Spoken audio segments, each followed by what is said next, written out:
नमस्कार, good morning, सत श्री अकाल, अस्सलाम वालेकुम। मेरा नाम है नरेश कुमार।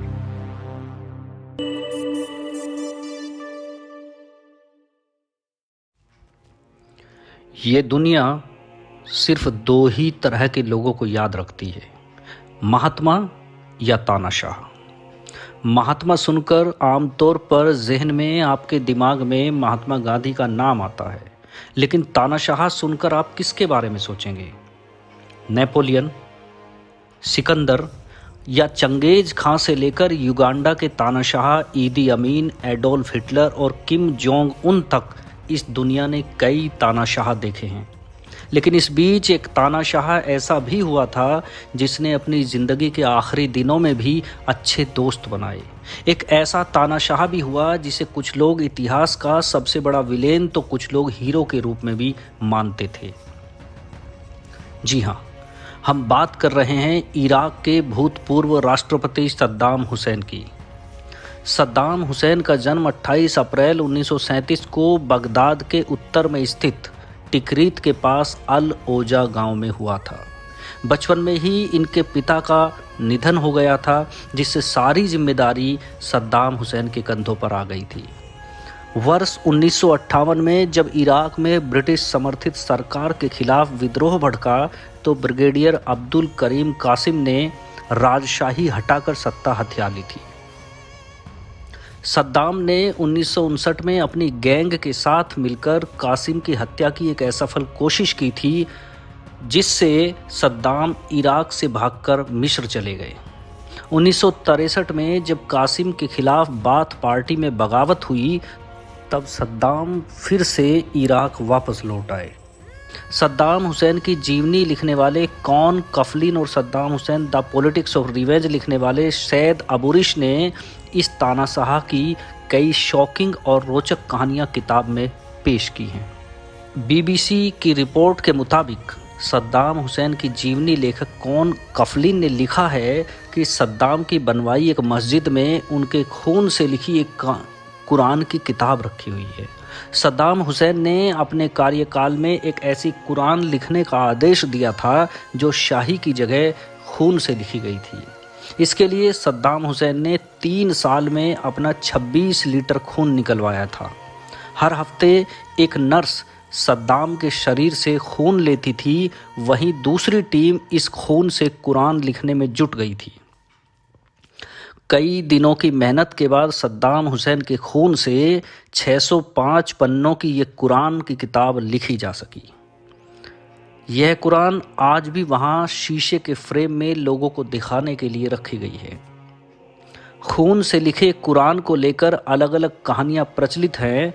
एक बड़े कार्यक्रम में इस कुरान को सद्दाम के सामने पेश किया गया था। तब सद्दाम ने कहा था कि उसने इसे अपने खून से लिखवा कर एक नजराना पेश किया है। वहीं कुछ लोगों का मानना था कि 1996 की जंग में जब उसका बेटा जिंदा बच गया था, ऐसे में उसने खुदा का शुक्र अदा करने के लिए इसे खून से लिखवाया था। रिपोर्ट के मुताबिक सद्दाम पर किताब लिखने वाले अमाजिया बरम ने अपनी पुस्तक में लिखा है कि सद्दाम को हर वक्त जहर देकर हत्या किए जाने का डर सताता रहता था, क्योंकि उनके कई दुश्मनों की हत्या भी इसी तरह से की गई थी। सद्दाम के महल में खाने के लिए आने वाले गोश्त में जहर की जांच परमाणु वैज्ञानिकों की एक टीम करती थी। 20 साल तक सद्दाम के बॉडीगार्ड रहे कामेल हना जेन सद्दाम के लिए बाकी ड्यूटियों को पूरा करने के साथ साथ वो उनके लिए परोसे जाने वाले खाने को भी चखकर ये साबित करते थे कि उसमें जहर तो नहीं है। खास बात यह है कि वो सद्दाम के लिए खाना बनाने वाले बावर्ची का ही बेटा था। उसे सद्दाम का खाना इसलिए भी चखना होता था, चेक करना होता था, क्योंकि सद्दाम जानते थे कि बावर्ची यानी रसोइया उनके खाने में कभी भी जहर नहीं मिला सकता, क्योंकि उसका बेटा उससे पहले उस खाने को चखता है। सद्दाम हुसैन के पास करीब 20 महल थे और हर एक में रोज़ 3 वक्त का खाना बनता था, भले ही महल में सद्दाम हुसैन मौजूद हो या ना हो। सद्दाम हुसैन अपने पहनावे को लेकर बेहद सतर्क रहते थे, बेहद चौकन्ने थे। वो कभी नज़र का चश्मा लगाकर सार्वजनिक मंच पर नहीं जाते थे। जब उन्हें लोगों के सामने भाषण देना होता था या कोई संबोधन देना होता था तो उनके सामने कागज़ों पर बड़े बड़े अक्षरों में भाषण लिखा होता था, और इतने बड़े अक्षरों में कि एक पन्ने पर सिर्फ 2 या 3 लाइनें ही आ पाती थी। सद्दाम की सुरक्षा का अंदाज़ा इस बात से भी लगाया जा सकता है कि कई बार सार्वजनिक कार्यक्रमों में उनकी जगह उनके हमशक्ल हिस्सा लेते थे। कहा तो यहाँ तक जाता है कि 1984 में उनके एक हमशक्ल की हत्या इस शक में कर दी गई थी कि वो ही सद्दाम हुसैन है। सद्दाम हुसैन इराकी डॉक्टरों पर भरोसा नहीं करते थे। सद्दाम हुसैन अक्सर इलाज के लिए विदेश जाया करते थे। सद्दाम के मंत्रिमंडल के कई सदस्य उनकी सनक का शिकार हुए। एक बार सेना के एक वरिष्ठ अधिकारी के मुंह से सद्दाम के लिए कोई अनुचित बात निकल गई। इसके लिए अधिकारी और उनके बेटे को मौत की सज़ा सुना दी गई थी। इतना ही नहीं, अधिकारी के घर को भी ज़मींदोज कर दिया गया था और उसकी विधवा पत्नी और दूसरे बच्चों को सड़क पर फेंक दिया गया था। इसी तरह कैबिनेट के एक मंत्री को सद्दाम ने बैठक के दौरान घड़ी देखते हुए पकड़ लिया था। बैठक के बाद मंत्री से पूछा गया, क्या आप बहुत जल्दी में हैं? सांकेतिक रूप से सद्दाम का अपमान करने के लिए मंत्री को उसी कमरे में 2 दिन तक कैद करके रखा गया और फिर पद से बर्खास्त कर दिया गया। फांसी से पहले आखिरी दिनों में सद्दाम की सुरक्षा में लगाए गए अमेरिकी सैनिक उनकी ज़िंदगी के आखिरी दोस्तों में से थे। इन सैनिकों को सुपर 12 कहा जाता था। बीबीसी की रिपोर्ट के मुताबिक इनमें से एक सैनिक विल वार्डन परवर ने अपनी किताब में लिखा है कि जब सद्दाम फांसी के तख्ते पर चढ़ने जा रहे थे तो उनकी सुरक्षा में लगे सभी सैनिकों की आंखों में आंसू आ गए थे। किताब में एक सैनिक एडम रोजरसन के हवाले से लिखा गया है कि उन्होंने सद्दाम को कभी हत्यारे के रूप में देखा ही नहीं, वो उन्हें उनके दादा की तरह नजर आते थे। किताब में लिखा है कि आखिरी दिनों में सद्दाम हुसैन का व्यवहार किसी क्रूर शासक के ठीक विपरीत बेहद विनम्र हो गया था। सद्दाम ने अपने बेटे का किस्सा भी सुनाया। एक बार पार्टी में उनके बेटे ने फायरिंग कर दी थी जिसमें कई लोग मारे गए थे। बेटे को सज़ा देने के लिए सद्दाम हुसैन ने उसकी सभी लग्जरी कारों में आग लगवा दी थी। करोड़ों की महंगी कारों को जलता देखकर सद्दाम हुसैन जोर जोर से हंस रहे थे।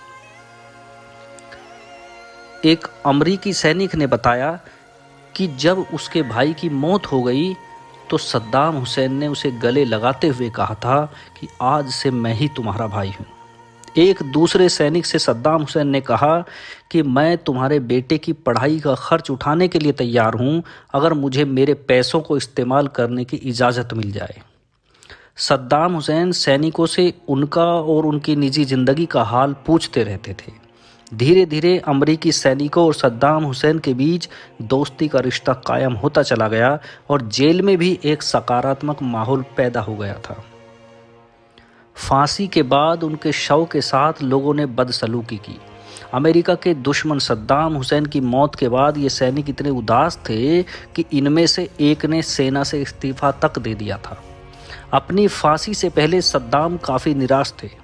सद्दाम को उम्मीद थी कि उनकी फांसी टाल दी जाएगी। वो जेल से निकलने के बाद किसी महिला से प्यार करना चाहते थे। वो एक बार फिर शादी करना चाहते थे। 30 दिसंबर 2006 को आज़ादी की उम्मीद पाले हुए सद्दाम हुसैन को सुबह 3 बजे जगाया गया और उन्हें बताया गया कि कुछ ही देर में उन्हें फांसी दी जाएगी। ये सुनकर मजबूत इरादों वाला क्रूर तानाशाह खुद को बेहद कमज़ोर महसूस कर रहा था, शायद इतना कमज़ोर जितना ज़िंदगी में पहले कभी उसे नहीं हुआ था। हर वक्त कड़ी सुरक्षा में रहने वाले और कई बार मौत को चकमा देने वाले तानाशाह को खुद मौत नींद से जगाने आ गई थी। सद्दाम हुसैन नहाए और फांसी के लिए तैयार हो गए। आखिरकार सुबह 6 बजे सद्दाम हुसैन को फांसी दे दी गई। आज भी अमेरिका के कई विशेषज्ञ मानते हैं कि तत्कालीन अमेरिकी राष्ट्रपति जॉर्ज डब्ल्यू बुश सद्दाम को फांसी पर लटकते हुए देखकर महसूस कर रहे थे कि अमेरिका जो चाहता था वो हासिल नहीं कर सका। हर बहस से परे सद्दाम हुसैन के कार्यकाल की कुछ चीज़ें ऐसी हैं जिन्हें आज तक इराक के लोग याद रखते हैं। इराक से जुड़े मसलों के जानकारों की माने तो सद्दाम हुसैन ने महिलाओं को वो अधिकार दिए थे जिनसे उन्हें दूर रखा गया था। वो मानते थे कि सन 1970 में जब सद्दाम हुसैन ने इराक की सत्ता संभाली तो इराकी महिलाओं को मिले अधिकार ना के बराबर थे। इरीन न्यूज़ की तरफ से बताया गया कि साल 2006 में हुए एक सर्वे में ये बात सामने आई कि इराक में महिलाओं के जीवन स्तर और उनके अधिकारों के प्रति सम्मान बढ़ा है। यह सर्वे राजधानी बगदाद स्थित एक एनजीओ वुमेन फ्रीडम ऑर्गेनाइजेशन की तरफ से कराया गया था।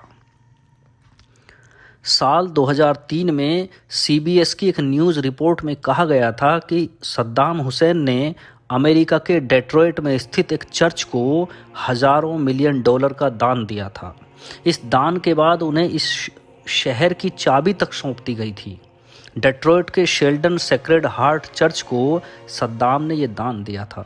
इस चर्च के पादरी रहे जैकब यासो ने सीबीएस न्यूज़ को बताया हुआ है कि वह बहुत ही दयालु इंसान थे और उनका दिल बहुत बड़ा था। वह हमेशा पश्चिमी देशों के साथ सहयोग किया करते थे।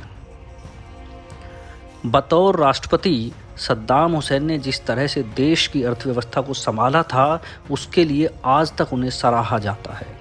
द इकोनॉमिस्ट ने लिखा है कि सन 1970 के दौरान जब उन्होंने कमज़ोर राष्ट्रपति से देश का नियंत्रण अपने हाथों में ले लिया था तो कई दर्जन प्रोजेक्ट्स की वजह से देश में प्रथम श्रेणी का इंफ्रास्ट्रक्चर देखने को मिला था। एक्सप्रेसवे बने, पावर लाइन्स आई और सामाजिक सेवाओं में इजाफा हुआ। पड़ोसी देशों में तेल के शोर ने उपभोग को बढ़ाया और कई अरबपतियों को जन्म दिया। इराकी इस बात का दावा आसानी से कर सकते थे कि उनकी राष्ट्रीय संपत्ति का सही प्रयोग हो रहा है। जब सद्दाम हुसैन ने देश की सत्ता संभाली तो उन्होंने देश में शिक्षा को अनिवार्य कर दिया था। ह्यूमन राइट्स वॉच की तरफ से ये कहा गया था कि सरकार की तरफ से अनिवार्य शिक्षा कानून को पास किया गया जिसमें स्त्री और पुरुष दोनों के लिए स्कूल जाकर प्राइमरी शिक्षा हासिल करना ज़रूरी कर दिया गया था। हालांकि मिडिल और उच्च वर्ग की महिलाएं सन 1920 से ही यूनिवर्सिटी जा रही थी। सन 1965 में भारत पाक युद्ध में इराक ने किसी का पक्ष नहीं लिया था। वहीं 1971 की भारत पाक की लड़ाई में इराक ने पाकिस्तान का पक्ष लिया था। हालांकि इसके बावजूद भी भारत और इराक के संबंध बिगड़े नहीं थे। साल 1975 में जब इंदिरा गांधी इराक की यात्रा पर थी, इस यात्रा के दौरान मेजबान सद्दाम हुसैन ने उनकी अटैची अपने हाथ से उठाई थी। कहा जाता है कि इंदिरा गांधी जब लोकसभा चुनाव हार गई थी उस वक्त उनको बगदाद में स्थायी आवास की पेशकश सद्दाम हुसैन की तरफ से की गई थी। इंदिरा और राजीव गांधी के ज़माने में बगदाद में भारत के राजदूत और बाद में देश के विदेश सचिव रहे रोमेश भंडारी ने एक वक्त कहा था कि इंदिरा गांधी और भारत के बड़े प्रशंसक थे सद्दाम हुसैन। इंदिरा गांधी के बाद जब राजीव गांधी देश के प्रधानमंत्री बने तो सद्दाम हुसैन से उनकी भी मित्रता हो गई। खाड़ी युद्ध के वक्त रोमेश भंडारी को इराक भेजकर सद्दाम हुसैन को अपना संदेश भेजा था। रोमेश भंडारी ने कहा था कि जब भारत के सामने तेल का संकट खड़ा हुआ था तो सद्दाम हुसैन ने 1 अरब बैरल तेल उधार दे दिया था। पोखरण द्वितीय पर अटल बिहारी वाजपेयी की सरकार को भी सद्दाम हुसैन ने बधाई दी थी, जबकि कई राष्ट्रों ने आर्थिक प्रतिबंध तक लगा दिए थे। सद्दाम हुसैन के नेतृत्व वाली बाथ सोशलिस्ट पार्टी के प्रतिनिधि भारतीय राष्ट्रीय कांग्रेस के राष्ट्रीय अधिवेशनों में अक्सर शिरकत करते रहे थे, आते रहे थे। भारत के राजनेताओं को जरूर याद होगा कि भारतीय रेल के लाखों कर्मचारियों को आकर्षक अवसर सद्दाम ने वर्षों तक उपलब्ध कराए थे। कहा जाता था कि सद्दाम हुसैन के दोनों बेटों उदय और कुशय का नामकरण स्वर्गीय इंदिरा गांधी ने ही किया था। आपको बता दें कि मार्च 1974 में सद्दाम भारत आए थे। उस वक्त वो इराक के उपराष्ट्रपति थे।